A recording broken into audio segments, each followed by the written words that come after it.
দেখো, এদিকে হচ্ছে কাতলা মাছ নিয়ে এসছে বাজার থেকে। আর আজকে কাতলা মাছের সব পেটির মাছ, আজকে কোনো গাদার মাছ নিয়ে আসেনি। তো পেটির মাছটা রান্না করব। চলো চটপট দেখে নাও কী কী দিয়ে রান্না করি। এদিকে দেখো, কড়াই তেল গরম হয়ে গেছে, মাছগুলোকে আগে ভেজে নিই।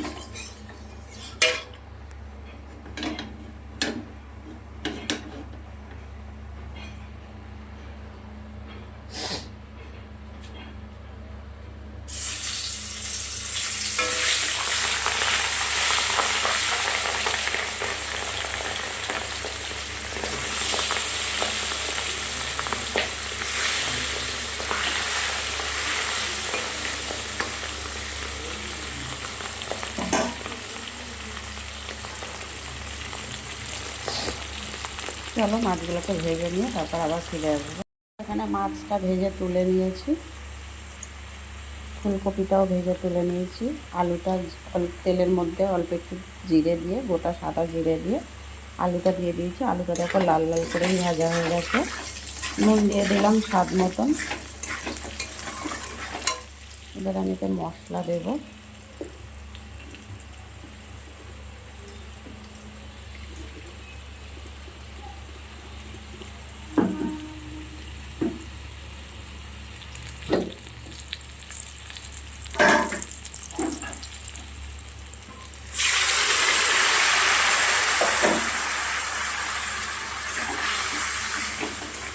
জিরে, ধনে, গোটা শুকনো লঙ্কা পেস্ট করে দেখো দিয়ে দিলাম, জল দিয়ে গুলে রেখেছিলাম।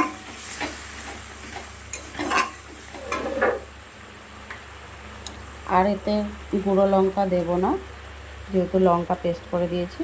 হলুদের গুঁড়ো দিলাম পরিমাণ মতন।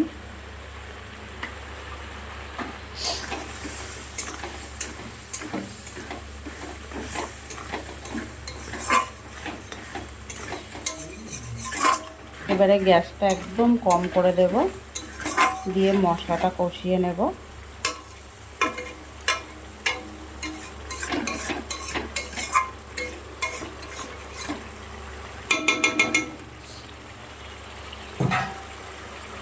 মশলাটা কিন্তু খুব ভালো করে কষানো হয়ে গেছে। এদিকে আমার যে আলুটা দিয়েছি, আলুটাও কিন্তু ভালো করে সিদ্ধ হয়ে গেছে। এবারে আমি ফুলকপিগুলো দিয়ে দিচ্ছি।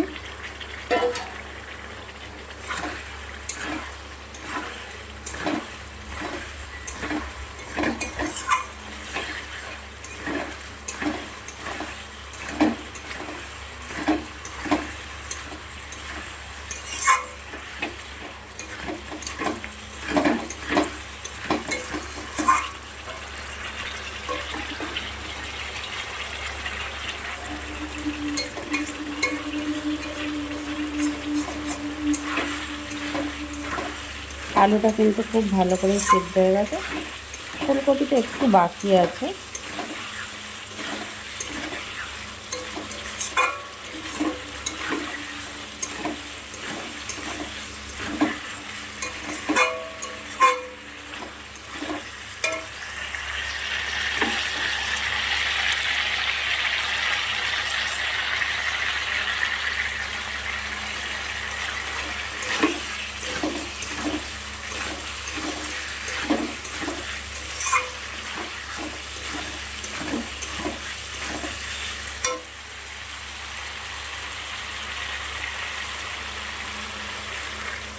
জল দিয়ে দিলাম, খুব বেশি ঝোল করব না।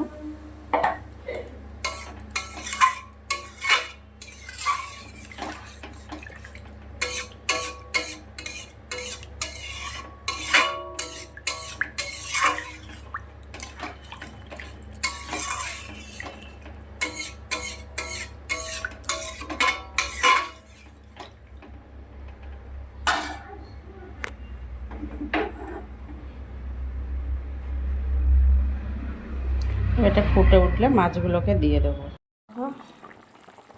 মাছের ঝোলটা কিন্তু ফুটে উঠেছে, ধনে পাতা দিয়ে দিয়েছি।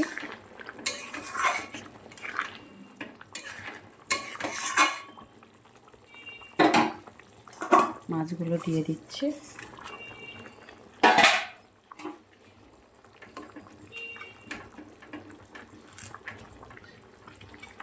আর বেশি ফুটাবো না, নামিয়ে নেবো। একদম ঝোল কম করে করেইছি।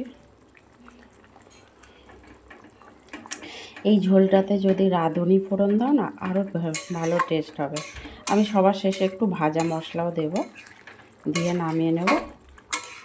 তো বন্ধুরা, ভিডিওটা আর বেশি বড় করবো না, এখানেই শেষ করে দেবো। তো যেখানে থেকে দেখো না কেন, ভালো লাগলে অবশ্যই লাইক কমেন্ট শেয়ার করে দিও।